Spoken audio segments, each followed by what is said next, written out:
Hey, everybody, welcome to another episode of the Daily D. If you haven't already done so, please go down and subscribe so you can get the most up to date information that I publish. Today's topic has been kind of something that I think is very important to how fast or how far we go in life. You see, recently I was asked a question which was, David, where would I put my money today if I wanted to make a fast return or if I wanted to make sure that I don't lose it?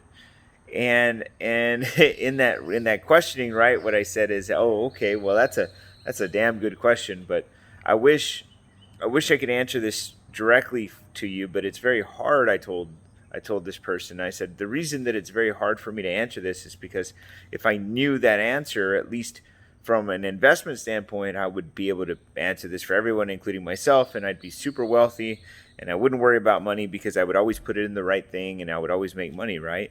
That would be the ideal situation.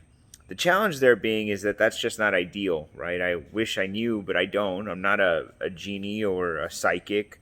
I'm not some sort of guru when it comes to finances or investment activities. I do, however, have a certain set of skills that allow me to be able to determine if something is an okay investment or a good investment or has a good likelihood of succeeding. But that doesn't necessarily mean that it's going to work. So, why am I sharing this with you? Well, as he was asking me, David, what should I invest in? I said, okay, look, I'm going to give you one investment that I know always pays off. And I said, but the only thing here is that you have to be willing to do it without really ever expecting your money to come back because it may or may not. And he said, okay, so what is it? I said, well, first, I think the one thing you have to understand is there's only one sure shot investment. And he goes, what's that? And I said, it's you. I said, you are the one sure shot investment. What? And I said, he said, what do you mean? I said, there is only one vehicle, if you will, if you were to think about investments, that can continue to move forward no matter what hits it, no matter what economic disaster happens to this vehicle, which is you can still continue to press forward. Why can you do that? Because it's your decision. It's not the economy's decision. It's not the investor's decision. It's not anybody else's decision but your own. So when I think about investing, I think about the one thing I would invest in the most right now is me. You have to take a outside perspective and say, okay, what is it that I have invested in the most recent years? Is it real estate? Is it a business? Is it school or an education? Or is it you?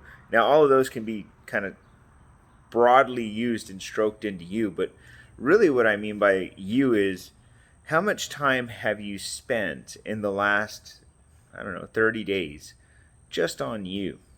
See, personal development is the development of oneself. So think about it. Anyway, anytime, any activity that you're producing or performing that improves yourself is personal development.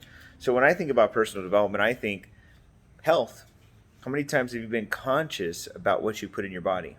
And I mean by not just conscious, by knowing what you're putting in your body, I mean how many times have you stopped yourself and made a different decision because you knew it wasn't the right one? How many times have you actually exercised or put, let's say, good cardiovascular movement into your lungs?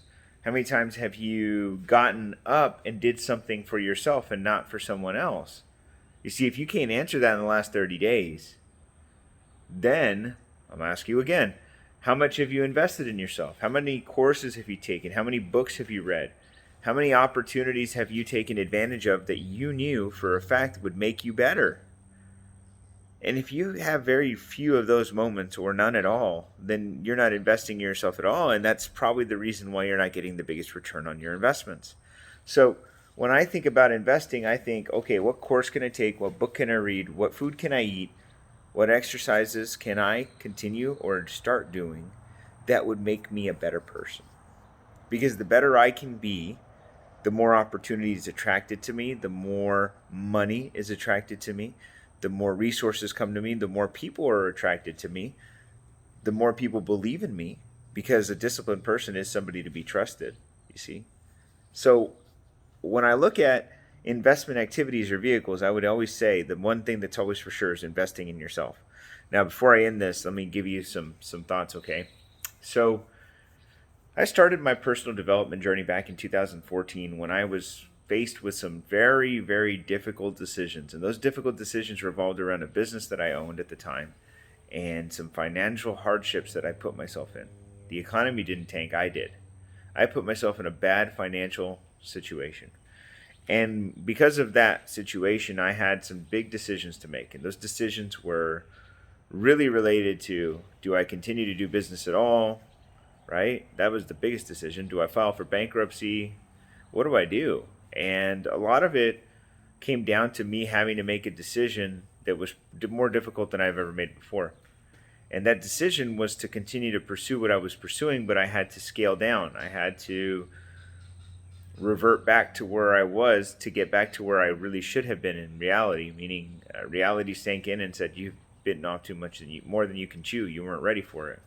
So I made those decisions, and in that process, I realized that I didn't want that to ever happen again.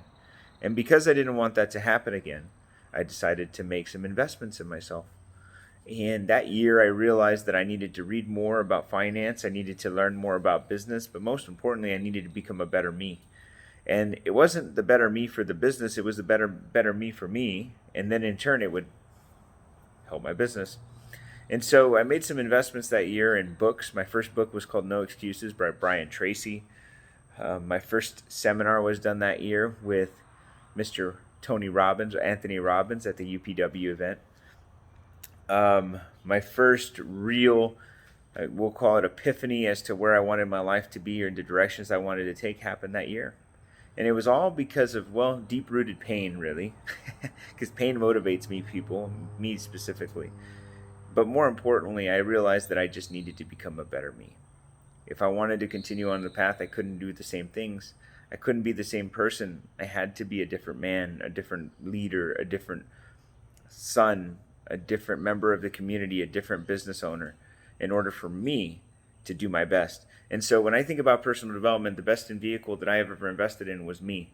And once I did that, nothing has ever been the same again. Life has never, ever, ever, ever, ever been the same again.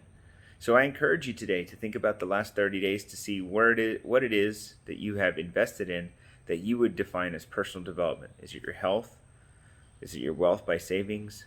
Is it, through exercise? Is it business? Is it coaching? If you haven't done any of that in the last 30 days, why not? And if you, say, well, I just didn't know. Well, that's good. Now you know. And what are you going to do in the next 30 days is the next step. So I hope this helps you understand a little bit more about what it is that personal development is and the vehicle of investing that gives the greatest return. I wish you nothing but health, wealth, success, but most importantly, thank you guys. Freedom.